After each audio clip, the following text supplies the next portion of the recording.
también en la India, que es en la India y en el cercano oriente, que incluye otros países que son como Asiria, Egipto y Persia. Sigue Dilcia presentándote. Mi nombre es Dilcia Dominga González Almonte. Nada. Vamos a hablar del tema de China y de la India, de la civilización de China y de la India. Bueno, mi nombre es Héctor Luis Rodríguez Núñez y vamos a estar acompañando al grupo 2, que vamos a estar hablando sobre el tema de la India y la China.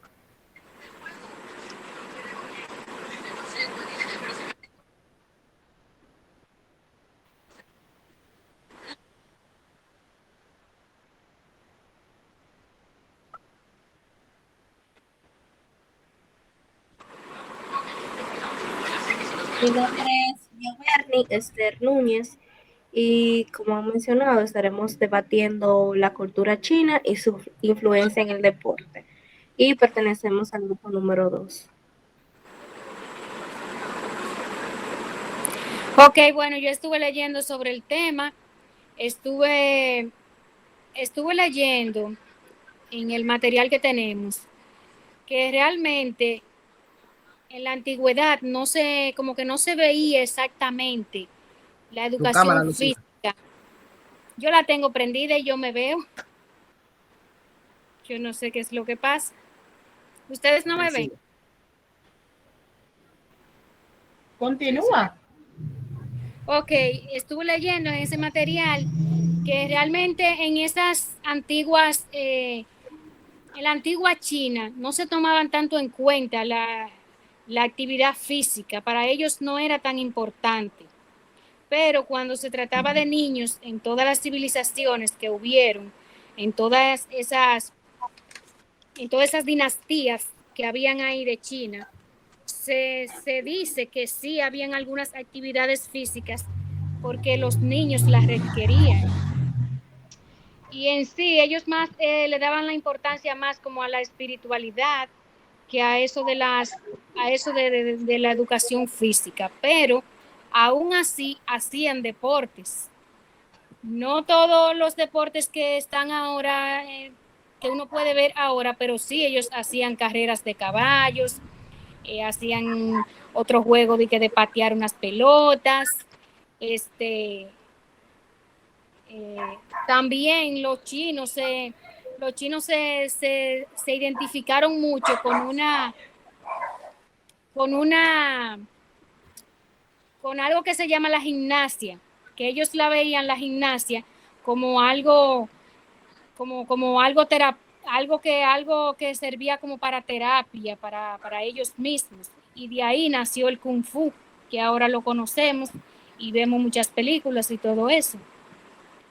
Entonces, ya después en las otras culturas, como en la India tampoco le llamaba mucho la atención eso de la educación física, no le daban tanta importancia.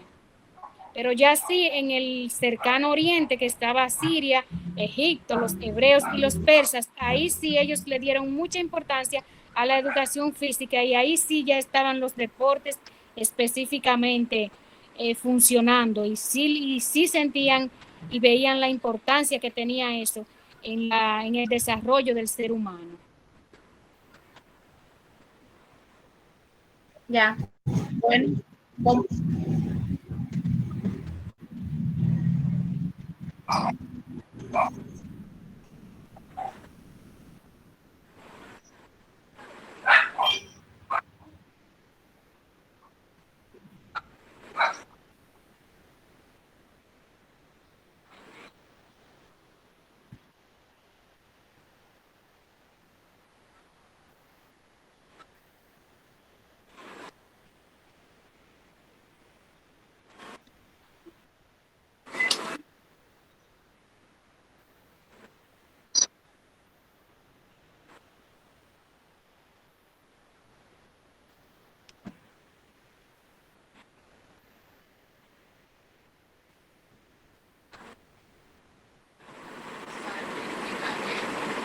Bueno, como me han hablado mis compañeros Lucía y Andy, que en China ellos no, ellos creían en el espiritualismo, en el espíritu, en lo espiritual, y que ellos habían construido una muralla, su muralla china, con el fin de evitar la influencia de otras culturas. Pero aparte de eso, ellos creían, como habían dicho mis compañeros anteriormente, creían en las enfermedades que eran causadas y como que ellos se desarrollaba un sistema de gimnasia terapéutica y por vía de ello ellos hacían ejercicio de respiración, de reflexión. Ellos se mantenían con articulaciones y diferentes posiciones corporales, mientras que en la India ellos no creían en nada de la educación física. Bueno, en este documento nos narra lo que, como vienen hablando, lo que es el deporte en la antigua China. Nos dice que en ese tiempo se le llamaba Kuhu al fútbol, era denominado Kuhu, que quiere decir patear, y Hu significa pelota.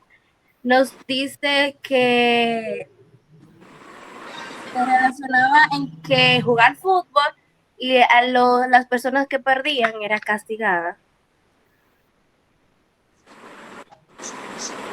Las personas que perdían en la partida eran castigadas y las demás eran premiadas.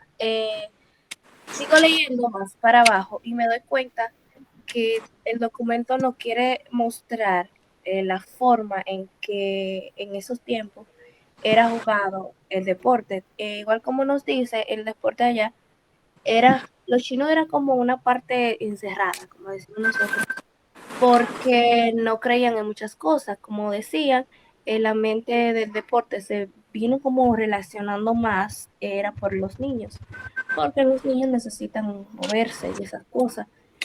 Y nada, eso es lo que yo entiendo que me deja dicho el documento, no muestra sus reglas de los juegos y todas esas cosas. Bueno, yo estaré hablando de Chuigua de golf antigua. Yo entendí que en la antigüedad china había otro deporte que se utilizaba con palos para golpear aquella pelota que se usaba definitivamente. A principio de eso había varias dinastías que se usaba como deporte. Para un lugar o un caballo a pie, la primera parte que se aparece al palo deporte no era, o sea, era tan popular que ya la persona lo usaban como una estrategia para, para disimular aquella dinastía que estaban pasando. Anterior primero, no era como fue cambiada la contraformación directa que había en aquel entonces. Entonces el juego Choiwan consistía en que dos equipos golpeaban la bola y esa bola, o sea, ese palo hacía un hoyo excavado anteriormente al suelo. Y eso que para mí era tan popular que ellos se divertían con ellos. Y hasta aquí. En eso que tú acabas de decir, Héctor, también en ese sentido, dice también que en ese momento, para ellos el deporte no era competitivo, sino era más por diversión, porque hacían ese tipo de juegos y ese tipo de actividades para celebrar actividades de ellos, así de esas dinastías, las dinastías de Ming, de Song, de Tang. Ellos hacían como ese tipo de actividades cuando tenían cumpleaños y de las mismas actividades que ellos organizaban, fiestas y cosas así. O sea, que no era algo no era algo competitivo, pero ellos sí tenían deportes, porque ahí habla del fútbol chino, habla del golf, habla del tiro y el arco, que eso es de arquería, habla también de la lucha de sumo, que eso lo vemos mucho nosotros en la televisión. Tú sabes, los gorditos, eso que pelean. Eso se le llama los sumos. Que luchadores de sumo, tú lo has visto eso, Sí. ¿verdad que sí? Claro. Sí. Eso tienen tremenda gordura, dice el niño mío. Ay, mi madre. El que se cae.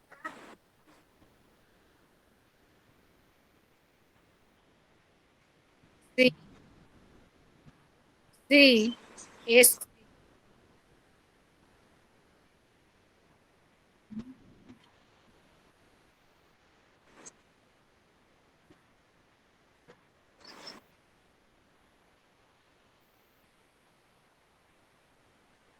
Sí, sí, ya a partir de ahí, sí, ya eso fue más utilizado en ese sentido, para preparar a esos militares, a esos jóvenes que iban a luchar contra algo, no sé, o sea, para prepararlos para la lucha. Dándole seguimiento, Andy, a lo que tú haces, ellos también usaban eso como una estrategia para su cumpleaños también.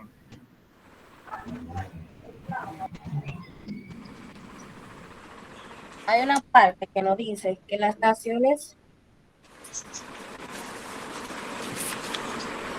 ¿Cómo fue, que Andy? las naciones...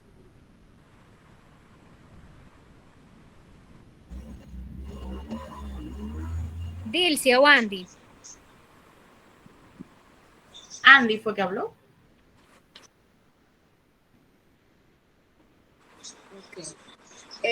Que hay una parte en el documento que dice que las naciones que componen el antiguo cercano oriente son Sumeria, Egipto y Palestina, Siria y Persia. Dice que estas naciones del cercano oriente entendían que el ser humano tenía el derecho natural de involucrarse en las actividades físicas productivas en su vida diaria. O sea, ella lo relacionaba en la vida diaria, ya sea militarmente, en sentido de defensa propia. Desde los 6 años los niños eran inculcados con esta, diríamos, entonces desde esa edad los niños eran preparados. Sí.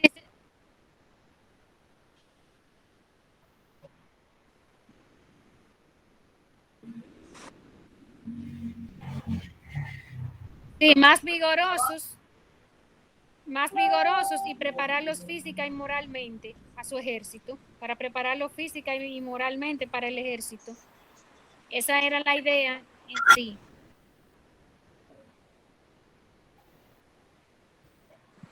Sí, dice que Persia fue una nación de conquistadores. Persia fue una nación